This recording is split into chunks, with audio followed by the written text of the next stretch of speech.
Hello hi పిల్లలు, ఎలా ఉన్నారు? బాగున్నారా?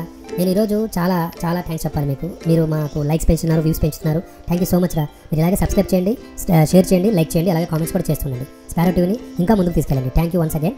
ఇప్పుడు నేను ఒక మంచి కథ చెప్పాలనుకున్నాను. ఆ కథ కూడా సుమతి శతకంలో ఒక మంచి మెసేజ్ని ఇచ్చేటటువంటి కథ. ఆ కథ మొదలెట్టే ముందు నేను చిన్న ఫ్లాష్ బ్యాక్ చెప్తాను రా. అదేంటంటే దీన్ని బట్టి మరి ఎలాంటి కథ చెప్తున్నానో మీకు అర్థమైపోతుంది. జనరల్గా నేను మా డాడీకి ఫోన్ చేసి అప్పుడప్పుడు డాడీ నాకు డబ్బులు కావాలి అనేవాడు. ఫోన్ చేసినప్పుడు డాడీ సరే బేటా వేస్తున్నాను చూసుకో అనేవాడు. తర్వాత మా డాడీకి చాలామంది ఫోన్ చేసేవారు. నేను మళ్ళీ ఫోన్ చేసి డబ్బులు అడిగాను. తర్వాత మళ్ళీ డాడీకి ఇంకెవరో ఫోన్ చేస్తారు. అలా అడిగిన వాళ్ళందరికీ డబ్బులు ఇస్తూ పోయేవాడు. నేను అనేవాడిని, డాడీ నువ్వు ఎక్కడికి వెళ్ళమాక, ఎవరికి డబ్బులు ఇవ్వమాక అనేవాడిని. చివరికి మా డాడీ అప్పులు పాలైపోయారు. నాకు చాలా బాధ అనిపించింది. ఏదైనా ఎవరికి ఎప్పుడు ఎంత ఇవ్వాలో అంతవరకు ఇవ్వాలరా.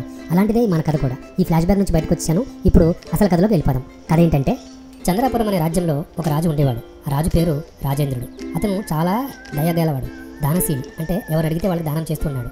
ప్రతిరోజు పేదవారికి గోధుమలు, వస్త్రాలు, ఇలాగా చిన్న చిన్న గిఫ్ట్లు వాళ్ళు అడిగిందల్లా ఇస్తూ పోతున్నాడు. తొలుత స్టార్టింగ్లో ప్రజలు చాలా గర్వంగా చెప్పుకున్నారు, మన రాజు చాలా గొప్పోడ్రా అని చెప్పి రాజును అందరూ పొగడ్డం మొదలుపెట్టారు. కొన్నాళ్ళ తర్వాత రాజ్యంలో ఖజానా ఖాళీ అయిపోయింది.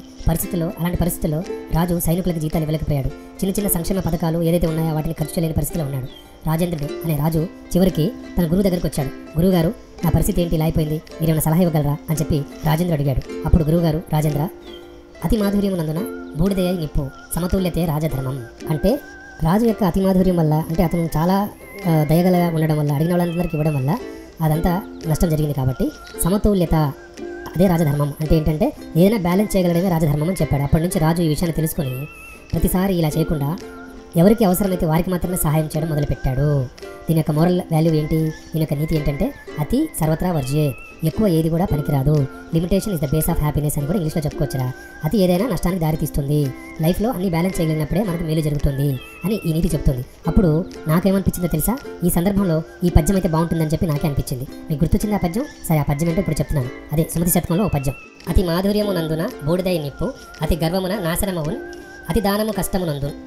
రిపీట్, అతి దానము కష్టమునందు జాలదు సుమతి, మధ్య మార్గమే మేలయున్.